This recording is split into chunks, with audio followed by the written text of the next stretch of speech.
मौजूद हैं। विनय, उपराष्ट्रपति चुनाव को लेकर के क्या कुछ अपडेट्स, क्या कुछ जानकारियां सामने आ रही है? वाईएसआर कांग्रेस को लेकर के एक बड़ी जानकारी सामने आ रही है कि वाईएसआर कांग्रेस एनडीए के पक्ष में वोट करती हुई नजर आएगी।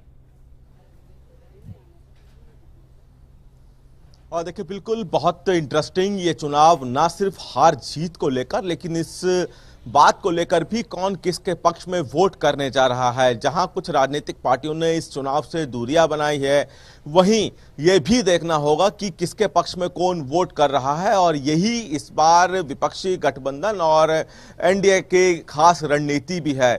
बशर्ते विपक्ष के पास आंकड़े नहीं है, लेकिन यहां पर विपक्ष की तरफ से जो उम्मीदवार उतारे गए हैं उनका मकसद ही यही है कि कितने एकजुट हैं विपक्ष, यह देखना। और इसी को लेकर यहां पे विपक्ष की निगाहें उस परिणाम पर रहेगी जो शाम को आएगा। फिलहाल वोटिंग की प्रक्रिया जारी है। प्रधानमंत्री ने अपना वोट कास्ट किया है। सबसे पहला वोट कास्ट प्रधानमंत्री की तरफ से किया गया है, जिसके बाद प्रधानमंत्री को चूंकि आज हिमाचल और पंजाब के बाढ़ग्रस्त इलाकों का दौरा करना है तो उसके लिए वो रवाना हो गए हैं। बाकी सांसदों की वोटिंग प्रक्रिया जारी है। शाम 5 बजे तक वोटिंग होनी है, 6 बजे के बाद मतगणना होनी है। मतगणना को लेकर एनडीए की तरफ से तैयारियां अभी कर ली गई है, यानी कि जश्न को लेकर तैयारियां कर ली गई है। रात का डिनर जीत के जश्न को लेकर प्रहलाद जोशी के आवास पर तय कर दिया गया है। यानी कि शुरू से ही एनडीए आश्वस्त है कि जीत उनकी होगी। और लाजमी है कि चूंकि आंकड़े जिस हिसाब से है वो यही संकेत दे रहे हैं कि जीत यहां पर एनडीए उम्मीदवार सीपी राधाकृष्णन की होनी संभव है। लेकिन कहीं ना कहीं विपक्ष ने जब अपना उम्मीदवार उतारा है तो लाजमी है कि अपनी एकजुटता विपक्ष भी देखना चाहता है। जब परिणाम आएंगे उसमें हार जीत तो देखनी होगी, लेकिन कौन किसके खेमे में वोट कर रहा है यह भी बहुत जरूरी है। एनडीए के सांसदों की संख्या और विपक्षी दलों के सांसदों की संख्या के पूरे वोट क्या उनको मिलते हैं या फिर उससे ज्यादा या कम मिलते हैं, यह एक बहुत इंटरेस्टिंग पहलू इस चुनाव परिणाम का रहने वाला है। विपक्ष की तरफ से अपने उम्मीदवार को लेकर लगातार कंपेनिंग करते हुए हमने देखा। और यहां पे डी सुदर्शन रेड्डी की तरफ से कहा गया कि अंतरात्मा की आवाज सुनकर वोट डाला जाए, जिसको लेकर बीजेपी ने पलटवार भी किया और कहा कि सुदर्शन रेड्डी लालू प्रसाद यादव के आवास पर जाकर उनसे वोट की अपील कर रहे हैं, जबकि ना तो लालू प्रसाद यादव सांसद हैं और इसलिए उनके पास वोट भी नहीं है।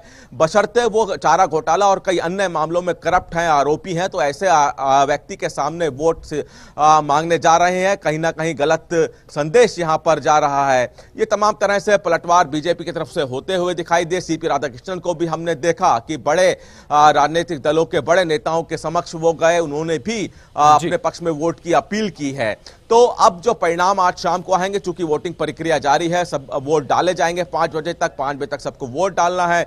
शाम को जो परिणाम आएंगे हार जीत का भी फैसला होगा और साथ ही साथ कौन कितना एकजुट है यह भी सामने आ जाएगा। जी विनय, अगर एनडीए के बड़े नेताओं की बात की जाए तो उनकी ओर से वोट डाल दिए गए हैं। प्रधानमंत्री नरेंद्र मोदी की ओर से वोट डाल दिया गया है। एनडीए के तमाम बड़े नेताओं की ओर से भी वोट डाल दिया गया है। क्या राहुल गांधी वहां पर पहुंच चुके हैं? मल्लिकार्जुन खड़गे की ओर से वोट डाल दिए गए?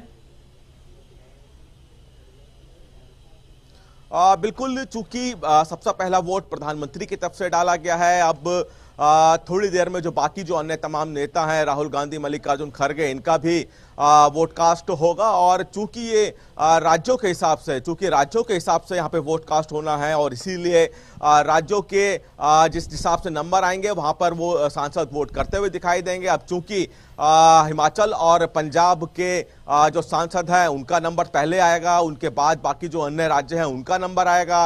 बाकी जो शीर्ष नेता हैं, चाहे राहुल गांधी, मल्लिकार्जुन खड़गे या प्रियंका गांधी, ये भी सांसद अब से थोड़ी देर में यहाँ पे अपना वोट कास्ट करते हुए दिखाई देंगे। जी विनय, अब हम आंकड़ों में चलते हैं। अगर आंकड़ों की हम बात करें तो यहां पर लगभग एनडीए और इंडिया गठबंधन के उम्मीदवार के बीच में 125 वोट का अंतर साफ तौर पर नजर आ रहा है। अगर हम एनडीए की बात करें तो 445 वोट लगभग उनके सांसदों की ओर से डाले जाएंगे और इंडिया गठबंधन की अगर बात की जाए तो यहां पर 320 वोट है। तो 125 का अंतर जो है वो काफी बड़ा हो जाता है विनय। तो यहां पर कोई उलटफेर के तो संकेत मिल नहीं रहे हैं। इंडिया गठबंधन कहीं ना कहीं सिर्फ अपनी एक स्ट्रेंथ बताने की कोशिश कर रहा है।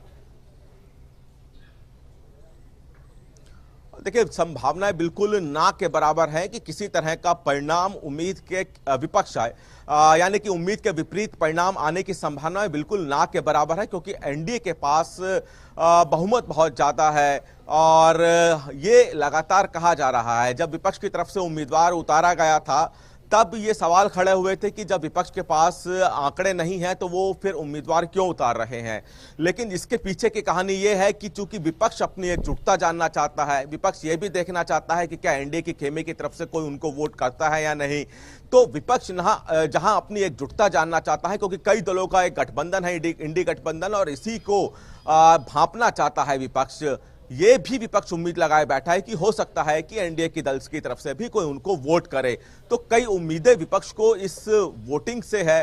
हालांकि जीत की उम्मीद विपक्ष को नहीं है, लेकिन अपनी एकजुटता और क्रॉस वोटिंग की उम्मीद कि एनडीए के दल से कोई उनको वोट करेगा, ये उम्मीद यहां पे विपक्ष की है। और जब परिणाम आएंगे तो गिनती जब होगी तो दिखना होगा कि जो एनडीए के सांसदों की संख्या है, क्या उनकी संख्या जो वोट कास्ट की गई है कम या ज्यादा होती है। और अगर ऐसा होता है तो लाजमी है कि एकजुटता का संदेश यहां इंडी गठबंधन देने की कोशिश कर रहा है, उसको चोट लगेगी। क्योंकि अगर एनडीए के सांसदों के परिणाम जो वोटिंग के हैं वो ज्यादा होते हैं गिनती से, तो लाजमी है कि विपक्ष की तरफ से क्रॉस वोटिंग की गई होगी, तभी एनडीए के सांसदों का जो गिनती है वोट की वो ज्यादा होगी। यही एकजुटता देखने के लिए यहाँ पे इंडी गठबंधन भी अपना उम्मीदवार उतारा है और एनडीए भी देखना चाहता है कि कितनी एकजुटता विपक्ष में है। जी विनय, आप हमारे साथ बने रहिएगा। इसी बीच एक और बड़ी खबर सामने आई है।